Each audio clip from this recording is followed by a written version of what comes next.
Bueno, ya me regañaron que qué rayos me pasa, que por qué no expreso algún pensamiento u opinión sobre el independentismo catalán. Y es justo lo que voy a hacer en este momento, o me dejo de llamar Andrés. Infrastructure.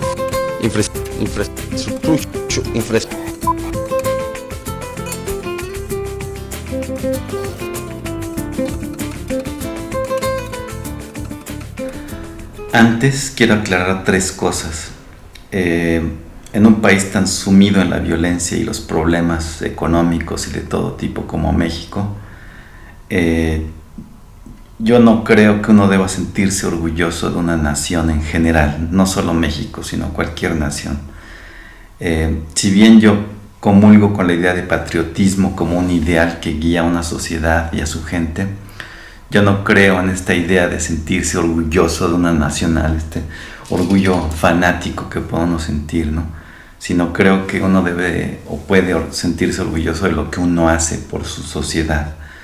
Lo otro se lo dejo a los tontos o a los holgazanes o a la gente que no sabe qué gritar en un partido de fútbol, ¿no? La segunda cosa que quiero aclarar es que yo no estoy ni a favor ni en contra de lo que ocurra en Cataluña o en España. No me concierne, no soy catalán.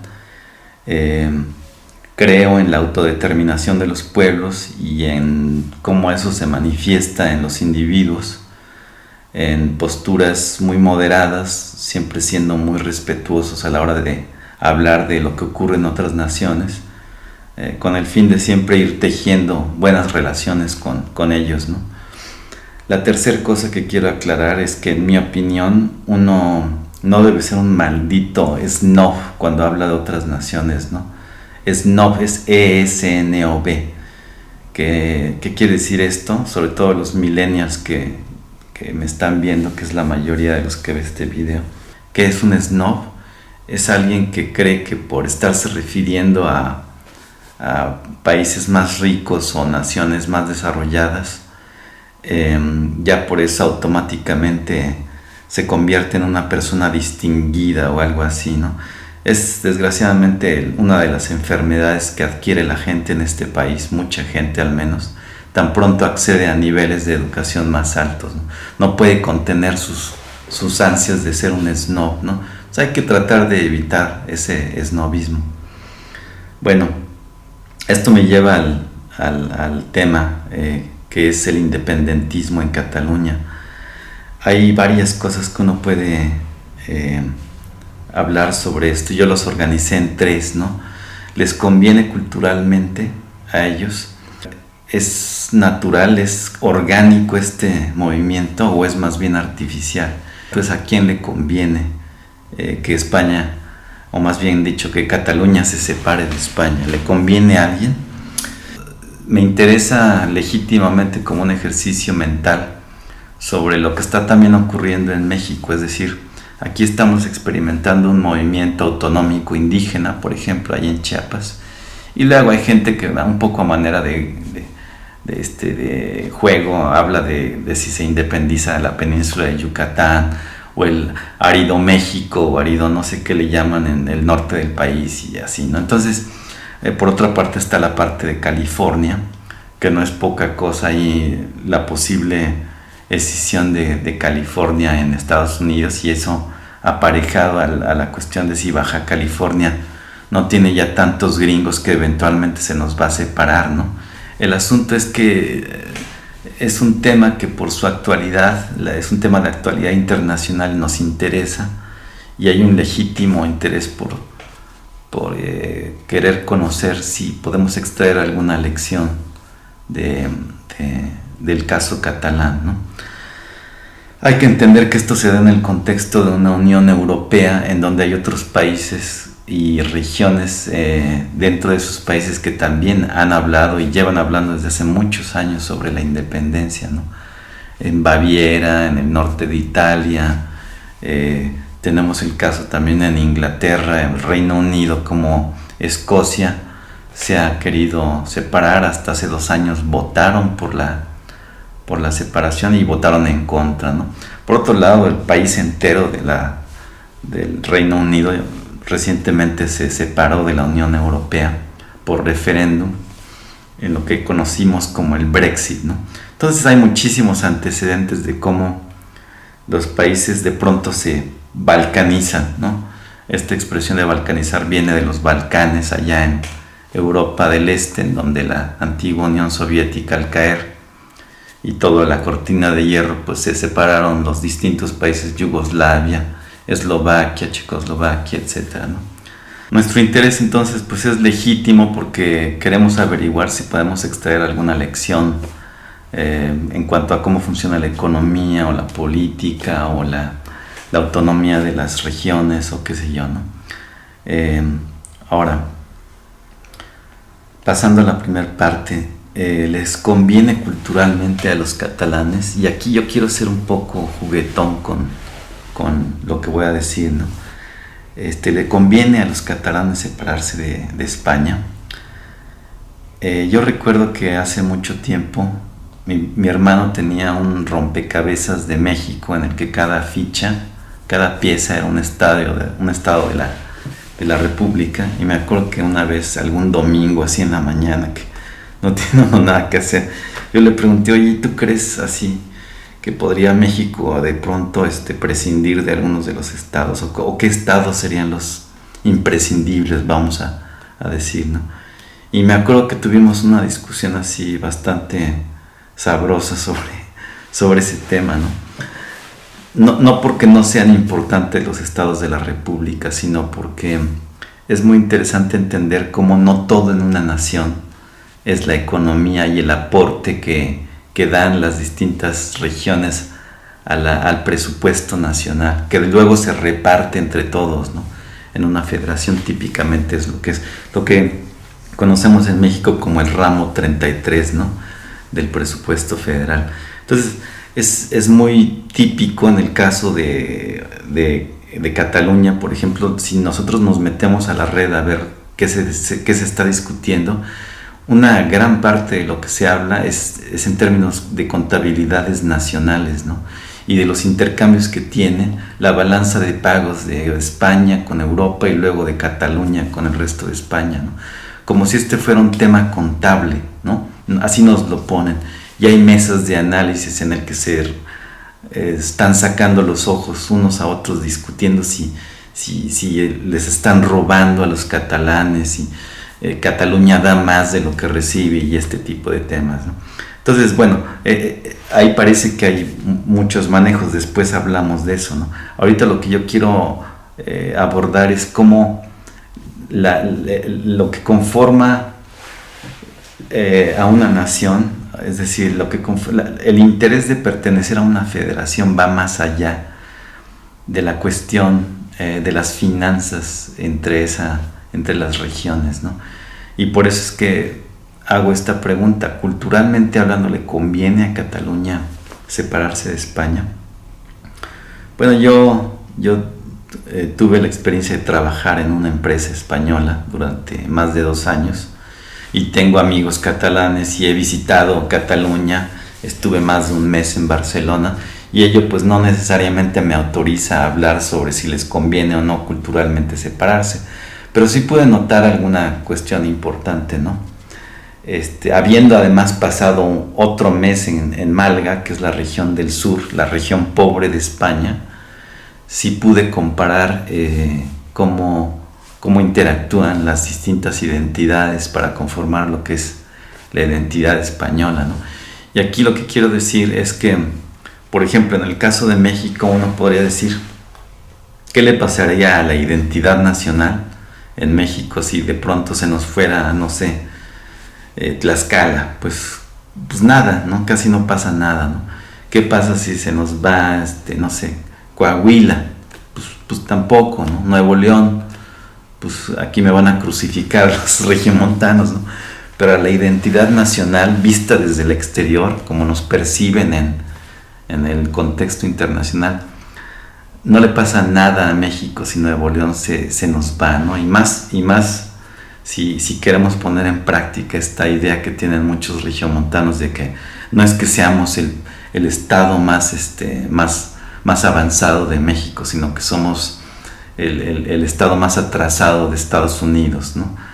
Yo he oído muchas veces esa idiotez, y bueno, si la pusiéramos en práctica, ¿qué pasaría? Nada. O sea, repito, culturalmente hablando, no pasaría nada. Desde luego que desde el punto de vista de la economía y las finanzas del país, pues sí, o sea, es la tercera economía de México, y si se nos va Nuevo León, pues sí, se merma o cambia radicalmente cómo se organiza los dineros del país, ¿no? Pero culturalmente hablando, México no depende de Nuevo León, o sea, se nos largaría el cabrito a las brasas y nada más, ¿no?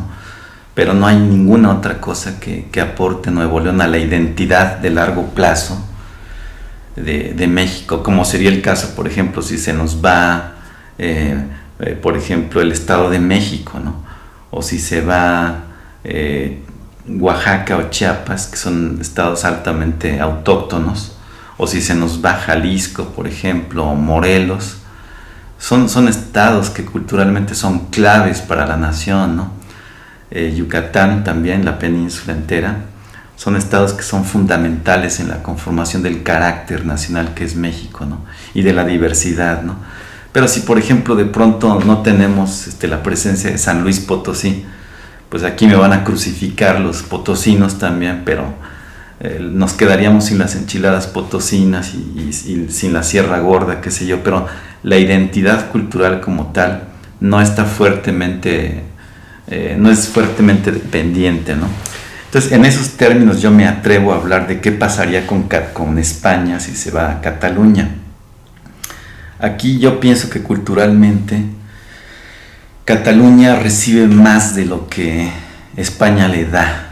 Es decir, los extranjeros vemos a España como una identidad muy fuerte en el contexto europeo, en el sentido de que es donde peor están las finanzas del país, pero más calidad de vida tienen, por la cultura justamente. Es decir, no es una casualidad que los europeos de los países ricos, cuando se jubilan, se quieren ir a vivir a España. ¿Por qué? Porque la comida es buena, el clima es bueno, la gente es relajada, ¿no? Y la cultura es bastante sofisticada como para decir, esta es una calidad de vida que yo quiero, ¿no? Y eso no ocurre, por ejemplo, con otras naciones, ¿no? La gente no se va a vivir a Alemania ya que se jubila, ¿no? O no sé, a Yugoslavia, no sé, a la República Checa o qué sé yo, ¿no? Entonces, es muy curioso esta diferencia entre el estándar de vida que hay en Alemania y lo compara uno con la calidad de vida que tiene uno en España, ¿no? Ahorita lo han padecido un poco porque en los últimos años la economía ha estado bastante por los suelos en España, pero podemos hablar de que tienen una reserva cultural que los hace un país, digamos, atractivo en el contexto europeo, a pesar de su deficiente economía, ¿no? Y prueba de ello es la alta migración que hay de europeos de países fríos a la cálida España, ¿no? Entonces, esa identidad que tienen, no la tienen por Cataluña, sino que Cataluña en ese sentido se ve beneficiada por la España de Quijotes, pandereta y del flamenco y de la música y de la fiesta brava, etcétera, ¿no? En Barcelona, por ejemplo, en Cataluña, pues están prohibidas las corridas de toros. No quiero meterme ahorita en ese tema, ¿no? Pero podríamos pensar que Cataluña en general es una identidad nacional que no es ni todo lo europea que requeriría ser para ser parte de la europea, digamos, altamente desarrollada, ni todo lo subdesarrollada y harapienta y pulgosa que podría ser para ser parte del resto de España y ser como los demás, ¿no? O sea, está como en un lugar intermedio. Entonces, si ellos se separaran, serían un país europeo mediocre, y como parte de España son una pieza fundamental en su economía y en la cultura también, ¿no? Barcelona tienen ahí pues por ejemplo toda la arquitectura de Antoni Gaudí, ¿no? que es algo sorprendente, ¿no? Es algo que no se ve en ninguna parte del mundo.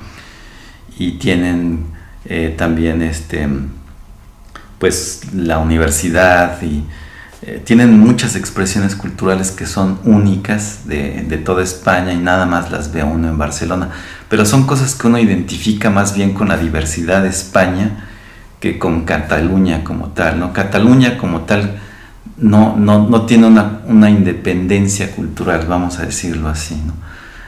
La posible independencia que pudieran tener sería más bien económica, porque es probablemente la región más rica de España, la que más alto estándar de vida tiene, pero culturalmente hablando son fríos, son los codos del país, ¿no? Así como los codos en el Reino Unido son los escoceses y los codos en México son los regiomontanos, y les hacen chistes, y a veces ese chiste es el mismo, nada más que traducido al lenguaje de cada nación. Así los codos de España son los catalanes, ¿no? Y siempre les hacen burla y etcétera, ¿no? Pero al momento siempre ha sido una cosa no en serio. Yo desde que tengo memoria, Cataluña se ha querido separar de España. La razón que lleva a distintos grupos humanos, a distintas regiones dentro de un territorio, a querer unirse y formar una nación, una federación,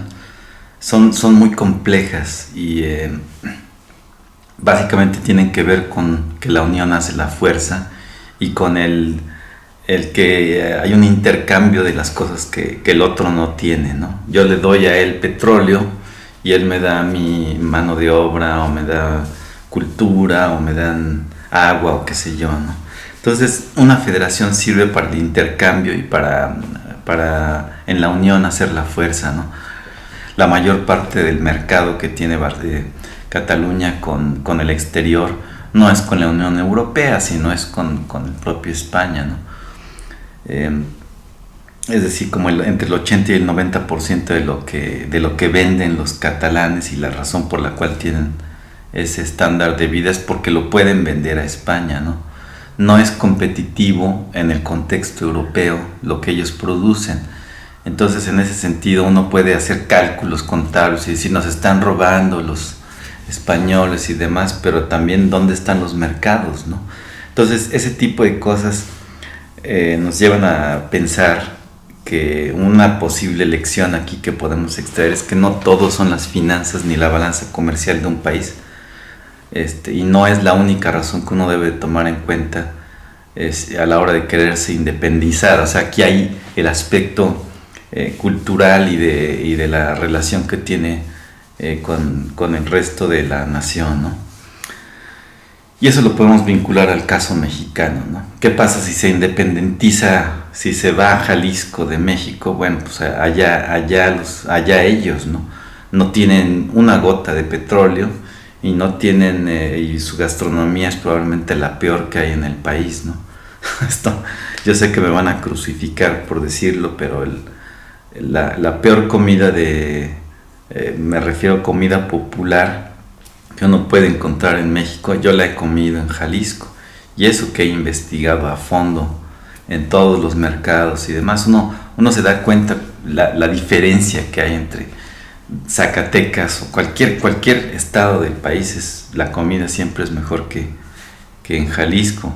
Sin embargo, Jalisco pues da el tequila y los mariachis y la charrería y qué sé yo, ¿no? Entonces, bueno, al final todo se equilibra, y para eso es una federación, ¿no? Ahora, en el caso catalán, yo no veo razón poderosa, culturalmente hablando, por la cual se separen. No les conviene. El flujo turístico que les llega, les viene, yo me pregunto si no les llega más desde el interior de la propia España que desde el exterior, ¿no?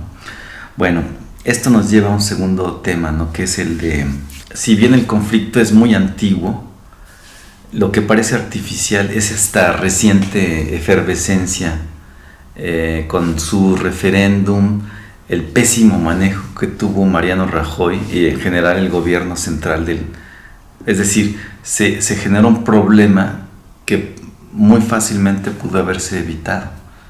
Entonces uno se pregunta, ¿y no será que lo hicieron a propósito? ¿A qué me refiero con esto? Bueno, una cosa es que orgánicamente y por un movimiento así que va creciendo, de pronto veamos como un país desarrolla ciertas tendencias hasta de pronto desear la independencia, como por ejemplo el caso de Escocia. Ellos también siempre han traído pique con el resto del Reino Unido, sobre todo con Inglaterra, y eventualmente pues hacen su referéndum, votan en contra y siguen siendo parte, ¿no? En el caso de Cataluña se percibe el independentismo catalán como un movimiento de izquierda, cuando lo que en realidad ha ocurrido es que los que han impulsado esto desde hace algunos 30 años para acá han sido justamente las facciones conservadoras dentro de Cataluña, ¿no? Eso nos dice que no son necesariamente las bases las que han estado promoviendo el independentismo. A juzgar por lo que uno lee, por ejemplo, en la prensa británica, en los medios alternativos en España y en Cataluña misma, los antiindependentistas, uno lo que percibe es que hay una intención deliberada por parte de las cúpulas de ir generando desde hace, ya repito, 3 décadas más o menos, en el aparato educativo, ir generando un sentimiento de anticentralismo, anti-español, que eventualmente dé lugar a este independentismo. Si bien es cierto que votaron casi en su mayoría, creo que un 80% votó a favor, el porcentaje de los potenciales votantes no superó el 40%. Entonces, bueno, esa es la primera cosa. La segunda es que es el manejo de este conflicto. A ver, la salida burocrática normal a este referéndum pudo haber simplemente sido hagan su referéndum, nada más que les advertimos que pues no es legal, es anticonstitucional y lo van a hacer como una fiesta entre ustedes, pero no tiene ninguna validez legal, ¿no? Entonces háganlo, bienvenidos, pero sepan de antemano que no va a tener repercusiones, ¿no? Y entonces pues simplemente tenerlos ahí dando vueltas con eso y se van a cansar hasta que ya se tranquilicen un poquito y entonces ya desaparece el problema, ¿no? Esa era la salida burocrática y sin embargo, ¿qué fue lo que hicieron? ¿Qué fue lo que hizo Mariano Rajoy? Mandó policía antimotines, hicieron un desmadre con las urnas, golpearon gente hasta sacarle sangre y asegurándose de que los medios de comunicación captaran las imágenes, ¿no? Y entonces la prensa, obviamente, al reportar esto, ¿cuál es el sabor que nos deja? Bueno, hay 2 posibilidades, ¿no? La primera es que pensemos que Mariano Rajoy es un idiota al haber manejado la situación así y no de la manera burocrática como había yo mencionado. La otra posibilidad, la otra hipótesis explicativa sería que este es un conflicto deliberado. ¿Con qué propósito? Y a ver, esto nos lleva a un tercer tema, ¿no? Que es ¿a quién le conviene este conflicto? Así como se dio con todos los problemas que hay en España, sobre todo de desempleo. Hay lo que ellos llaman paro, a ellos el desempleo le llaman paro, y aquí hablamos del desempleo juvenil. Yo tengo entendido que es como del 40% o en esa órbita. Eso es muchísimo, es decir, están diciéndole adiós al futuro cuando vemos ese tipo de desempleo, ¿no? El desempleo juvenil. Y tenemos un montón tienen problemas internos, tienen el problema de terrorismo. Ahí está la cuestión esta misteriosa del atentado que hubo unas semanas antes del referéndum. Ahí hubo un atentado terrorista en Barcelona, lo cual también nos hace sospechar, ¿no? Bueno, esto me imagino que pudo haber generado algún impacto en el sentimiento de ya tenemos que separarnos de España porque nos están mal manejando, ¿no? Pero entonces aquí cuando hay un mediáticamente una convulsión de este tamaño, ¿qué es lo que ocurre? El efecto inicial es la distracción, es decir, la gente los reflectores están en el conflicto del referéndum, de la sangre que está saliendo de la frente de los arrestados y de la señora gorda que la están arrastrando de los pelos los policías, y entonces se vuelve una perfecta distracción para todo lo demás, ¿no? Que es el conflicto nacional y político que hay, ¿no? Entonces tienen a la gente marchando para que saquen a los presos políticos, y entonces tenemos toda esta distracción, ¿no? Que no tiene nada que ver con solucionar los problemas del desempleo juvenil, de la pésima balanza de pagos que tienen con Europa, y lo que después afecta a su manejo político interno, de cómo Europa los tiene manipulados con la deuda contraída por el gobierno central, y de eso no se habla de todos esos problemas, ¿no? Tienen ahorita un gravísimo problema en su sistema educativo, en el sistema de salud también tienen un problema. Entonces ya los medios de comunicación y la prensa, uno ve y está todo volcado hacia el problema catalán, siendo que tienen unos problemas internos brutales, ¿no?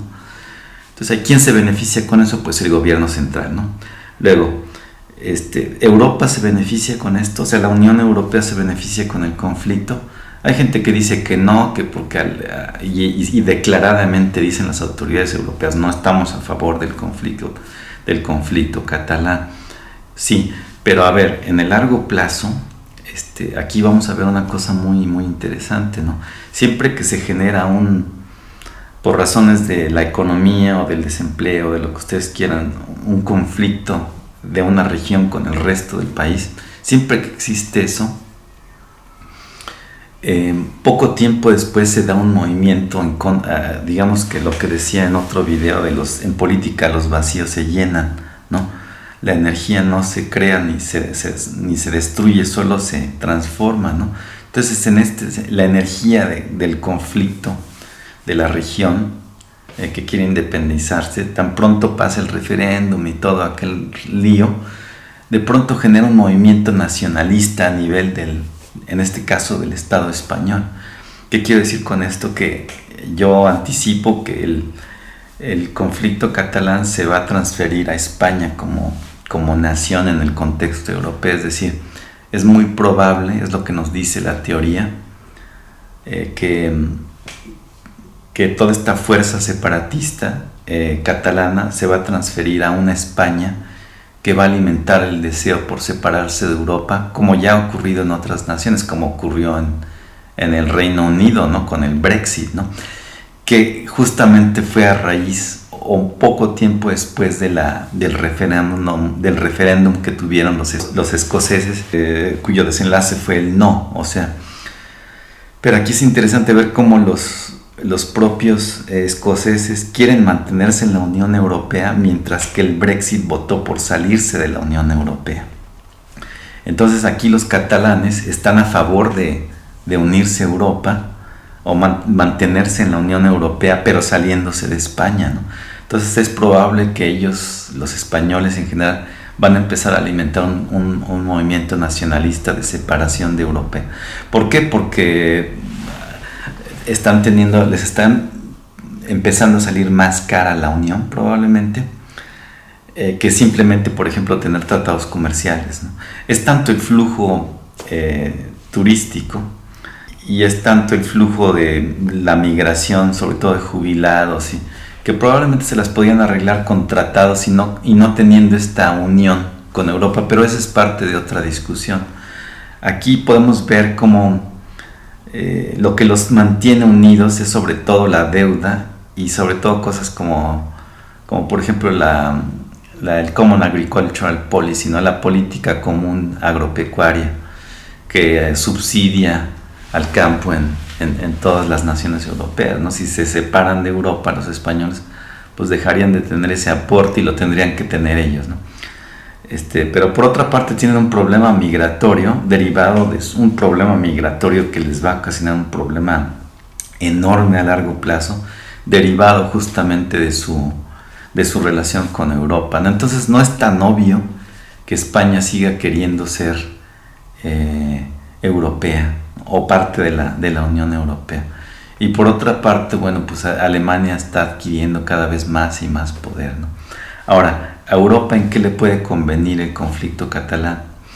Precisamente por lo que acabo de explicar, para mantenerse como un superestado, la Unión Europea, digamos que la configuración de naciones es más vulnerable que si fueran regiones autónomas. O sea, es más factible desde el punto de vista de un superestado tener regiones más pequeñas como Cataluña o como Andalucía o como Marsella en el caso francés, Baviera. O sea, que se desmembrara todas las naciones europeas en pequeñas unidades regionales autónomas. Eso sería más manejable para el superestado en términos de escalas que tener estados inestables como España, como Francia, como el Reino Unido, que por ser naciones más grandes, la escala no les permite, administrativamente hablando, generar un superestado consistente y estable, ¿no? Ese superestado consistente y estable sería más congruente, repito, en términos de escalas, con entidades mucho más fragmentadas, ¿no? Como sería Barcelona, etc., ¿no? Entonces, aunque ahorita las autoridades europeas digan que no les conviene, ya poniéndose uno a elucubrar sobre, ya saben, los grandes dineros y los grandes, el grupo Bilderberg y los poderes ocultos del mundo que quieren generar estas regiones, estos polos de poder en el mundo. Si pensamos que Europa tiene esta lógica o van hacia esa lógica de generar un superestado, les conviene que haya un desmembramiento de las naciones al interior de Europa, ¿no? Entonces, bueno, ahora, ¿a quién más le conviene? Por ejemplo, ¿a quién le conviene en el corto plazo que Europa se desmembre? Empezando por lugares como Cataluña, pues por ejemplo a los gringos, ¿no? Uno ve la prensa gringa y ellos están como que muy contentos con que se vaya a Cataluña. ¿Por qué? Pues porque Europa ya superó en PIB, el Producto Interno Bruto Europeo ya superó el gringo, ¿no? Entonces eso representa un peligro para el tradicional imperio que es Estados Unidos. A ellos lo que les conviene es que Europa se desgaje, ¿no? Y pierda ese poder económico que tiene como superestado. Entonces, como vemos, este es un problema que va más allá de las fronteras no solo de Cataluña, sino de España, y abarca al resto del mundo. A nosotros los mexicanos nos perjudica la separación o no de Cataluña. Pues sí, porque fíjense, ya tan pronto este problema se da, ya empiezan a aparecer páginas en Facebook de estos tontos que quieren separarse de México, ¿no? ¿Con qué propósito? Pues con el propósito de jugar, ¿no?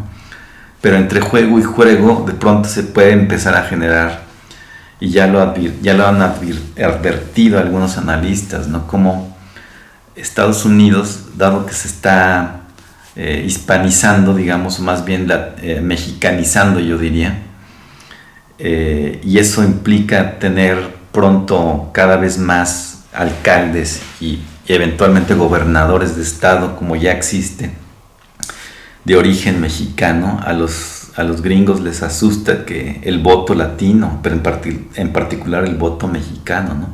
Entonces, una forma de contrarrestar el poder que está teniendo el mexicano en Estados Unidos es generando una separación política al interior de México. Pero eso ya va a ser motivo de otros videos. Aquí lo que quiero dejar claro es cómo ninguno de los conflictos que vemos de separatismos nacionales es independiente. Afecta ciertamente a todo el orbe.